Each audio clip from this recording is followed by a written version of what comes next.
जंतुओं में पोषण। क्या? जंतुओं में पोषण। पहले हम जानेंगे पोषण क्या है, तो बताएगा पोषण क्या है। बताइए पोषण क्या है, बताइए। जीवों द्वारा जो भोजन को ग्रहण किया जाता है और उसे जो पचता है उसे क्या कहते हैं हम? पोषण कहते हैं। मतलब खाना खाए, खाना पचे, यह क्रिया क्या कहलाएगी? पोषण। पोषण की हमें आवश्यकता क्यों होती है? क्या आवश्यकता है बताइए? उत्तम स्वास्थ्य, शारीरिक वृद्धि और विकास एवं गतिविधियां। मतलब हमारे शरीर का उत्तम स्वास्थ्य हो, गतिविधि हो, लंबाई बढ़े, हम मोटे हो ना, इससे हमारा किसकी आवश्यकता है? मैं कोई काम कर रहा है, काम करने के लिए ऊर्जा चाहिए ना। ऊर्जा हमें कहाँ मिलेगी? भोजन से मिलेगा ना। ठीक, चलिए तो हमको आज पढ़ना है मानव में पाचन। क्या? मानव में पाचन। क्या कुछ दिख रहा है? फिगर दिख रहा है? देखिए मुख है, मुख हुआ है, ग्रास नली, आमाशय, छोटी आंत, बड़ी आंत, मलाशय, गुदा, पित्ताशय और यकृत। ठीक ना, ये दिख रहा है ना। अब हम चलते हैं पहले खाना। पहले हम खाना खाते हैं। मुख से खाना हमारा कहाँ आता है? मुख गुहा में। हमारा जो खाना मुख से कहाँ पहुंचता है? मुख गुहा में। जब हमारा खाना मुख गुहा पहुंचता है तो यहाँ हमारे दांत होते हैं। खाना को चीरने और फाड़ने के लिए हमारे दांत होते हैं। खाना को यहाँ क्या होता है? चीरा और फाड़ा जाता है। चीरा और फाड़ा जाता है। जो हमारे दांत हैं, क्या हमारे दांत सभी 5 प्रकार के हैं? नहीं ना। दांत हमारे 4 प्रकार के हैं। मनुष्य में दांत कितने प्रकार के होते हैं? 4 प्रकार के होते हैं। पहला हमारा क्या? कृंतक, रदनक, अर्धचवर्णक और चवर्णक। जो हमारा कृंतक है काटने काम करता है, रदनक फाड़ने काम करता है, और अर्धचवर्णक और चवर्णक पीसने और चबाने का काम करते हैं। अब यहाँ खाना को चीरा फाड़ा गया। हमारे मुख में एक एंजाइम पाई जाती है टालिन, इसमें लार पाई जाती है, लार। तो जो हम खाना को खाते हैं, चीरते फाड़ते हैं, इसमें लार जो है मिल जाती है। तो भोजन कैसे होता है? लिसलिसा हो जाता है ना। भोजन कैसे वाला हो जाता है? लिसलिसा हो जाता है। ठीक ना, और चिकना हो जाता है। कभी आपने अनुभव किया है रोटी को आप ज्यादा चबाइए तो मीठी रहने लगती है। ठीक ना, क्यों? क्योंकि हमारे जो मुख में क्या बहता है? टालिन नामक एंजाइम पाया जाता है। रोटी में जो कार्बोहाइड्रेट कण होते हैं उसको तोड़ क्या कर देता है? मीठे मल्टोज में बदल देता है, जिससे हमारी रोटी कैसी लगती है? मीठी लगने लगती है। क्या? मीठी लगने लगती है। अब भोजन देखिए, अब भोजन कहाँ पहुंचा? ग्रास नली पहुंचा। भोजन कहाँ पहुंचा? ग्रास नली में। यहाँ भोजन पचता नहीं। ग्रास नली से भोजन कहाँ पहुंचा? आमाशय पहुंचा। कहाँ पहुंचा? आमाशय में भोजन पहुंचा। ठीक ना, यहाँ भोजन कुछ देर तक रहता है, यहाँ आराम करता है। ठीक ना।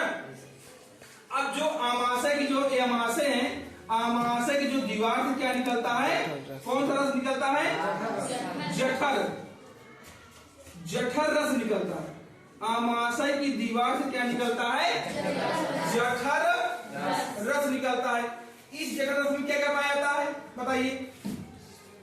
जठर रस में क्या क्या पाया जाता है? पाचन एंजाइम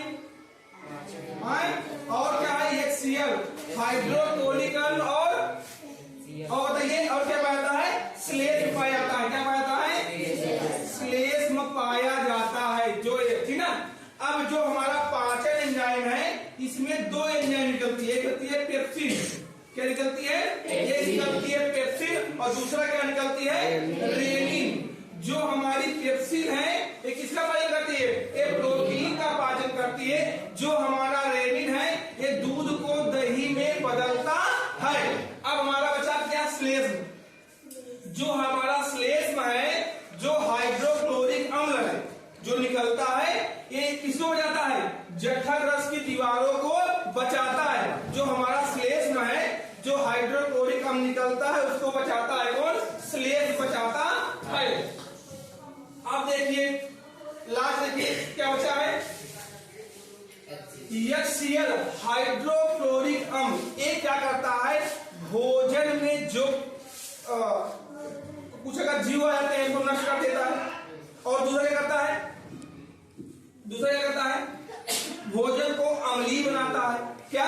भोजन को अम्लीय बनाता है और सड़ने से बचाता है। ये हमारा क्या हुआ?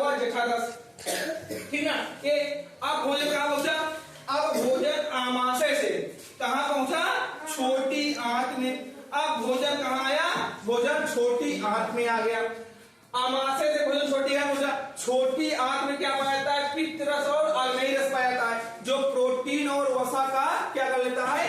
पाचन कर लेता है। तो छोटी आंत के प्रथम भाग में भोजन क्या होता है? पूर्णतः पच जाता है। क्या पूर्णतः क्या होता है? पच जाता है। इसे क्या कहते हैं? जब भोजन पच जाता है तो कैसे होता है? तरल अवस्था में हो जाता है। कैसे? तरल अवस्था में हो जाता है। अब भोजन कहाँ पहुंचा? छोटी आंत के अंतिम भाग में पहुंचा। अब भोजन कहाँ पहुंचा? छोटी आंत के अंतिम भाग में पहुंचा। इनकी दीवारों पर अंगुली नुमा क्या पाया जाता है? बिलाई पाया जाता है। क्या? बिलाई पाया जाता है। जो भोजन में क्या होते हैं? पोषक पदार्थों को अपनी ओर मतलब पोषक पदार्थों को अवशोषित कर लेते हैं। पोषक पदार्थ को अवशोषित कर लेते हैं। यह क्रिया क्या कहलाती है? अवशोषण कहलाती है। अब अवशोषण के बाद पचे हुए भोजन का उपयोग, जो अवशोषण किया जाता है पचे हुए भोजन का, उनका उपयोग कहाँ किया जाता है? कोशिकाओं द्वारा शरीर की वृद्धि में अन्य जैविक क्रियाओं के संचालन हेतु किया जाता है। यह क्रिया क्या कहलाती है? स्वांगीकरण कहलाती है। अब देखिए, अब भोजन कहाँ पहुंचा?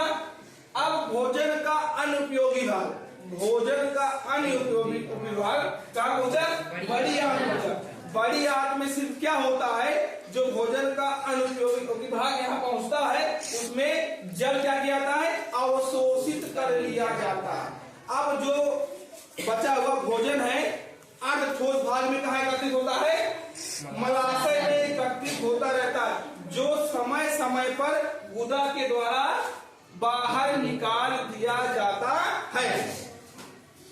आपसे पूछा जाए तो भोजन का पाचन कहाँ होता है? छोटी आंत में। बड़ी आंत में क्या होता है? सिर्फ जो भोजन का अतिरिक्त जल होता है उसको अवशोषित कर लिया जाता है। ठीक ना? यहाँ से क्या निकलता है? पित्ताशय से पित्त रस निकलता है, अग्नाशय से अग्नेय रस निकलता है ना, जो जठर रस निकलते हैं। ठीक ना?